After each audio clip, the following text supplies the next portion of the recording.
Bismillahirrahmanirrahim. Assalamualaikum warahmatullahi wabarakatuh. Perkenalkan, nama saya Mualimin MPD, peserta PKDP 2024 di grup F. Pada hari ini kita akan membuat sebuah video pembelajaran tentang hukum nun sukun dan tanwin. Jadi ini adalah salah satu materi dalam mata kuliah membaca dan tahsinul Quran. Hukum nun sukun dan tanwin ini sangat banyak kita ketemui di dalam Al-Quran. Maka penting sekali seseorang mahasiswa untuk mempelajari tentang hukum nun sukun dan tanwin.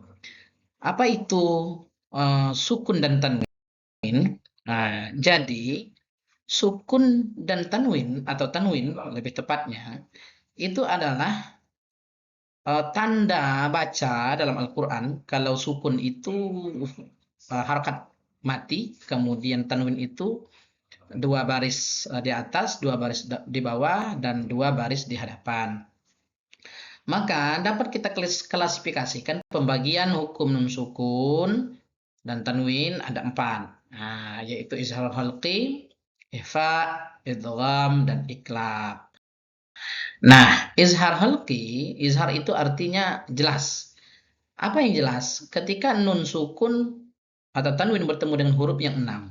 Apa itu hurufnya? Yaitu alif, ha, ain, ha, ghaim, ha.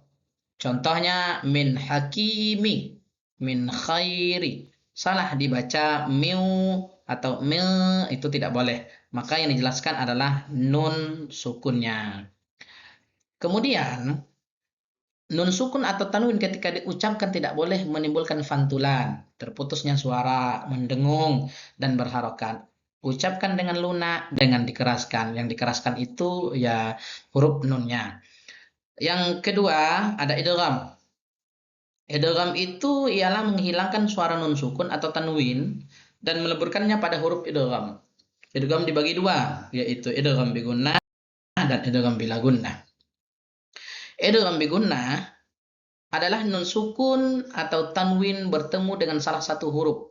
Hurufnya ada 4, ya, nun, min, waw. Contoh, liman yakhsha may yaqulu. Salah dibaca liman yahsa atau liman yahsa. Itu salah karena bukan dimasukkan atau dileburkan. Nun sukun atau tanwin harus dilebur pada huruf tersebut dan didengungkan selama 3 harakat. Liman yakhsha, 3 ketukan ya. Yang kedua, idgham bila gunnah. Idgham bila gunnah adalah nun sukun atau tanwin bertemu dengan salah satu huruf lam ro. Contoh mir rabbika. Tidak boleh dibaca min rabbika atau miu rabbika atau mil rabbika. Salah. Nah, karena tidak didengungkan untuk idgham bila gunnah. Nah, bila gunnah artinya dengan tidak dengung. Yang selanjutnya ikhfa. Ikhfa adalah nun sukun atau tanwin bertemu dengan salah satu dari 15 huruf.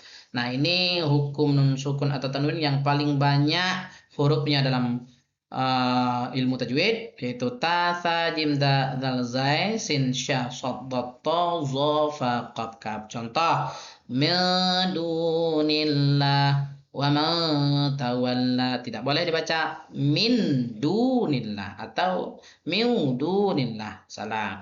Nun sukun atau tanwin dibaca samar, condong kepada huruf sesudahnya dan ditahan selama 1,5 alif 3 harokat disertai gunnah. Gunnah artinya dengung. Kemudian yang terakhir iklab. Iklab ini adalah huruf yang paling sedikit di dalam pembagian hukum nun sukun atau tanwin. Nah, hurufnya itu cuma ba. Ini yang paling mudah kita ingat. Ketika nun sukun atau tanwin bertemu dengan ba, maka hukumnya iklab. Contoh, bacaan yang benar adalah fa'ambatna sami'um basir mim ba'di. Maka salah dibaca sami'un basir min ba'di fa'anbatna, itu salah. Ya, karena itu izhar itu tidak ada huruf ba. Yang betul sami'un basir mim ba'di fa'ambatna. Bunyi nun sukun atau tanwin berubah menjadi huruf mim, dibaca samar dan ditahan selama 1,5 alif 3 harokat disertai gunnah artinya dengung.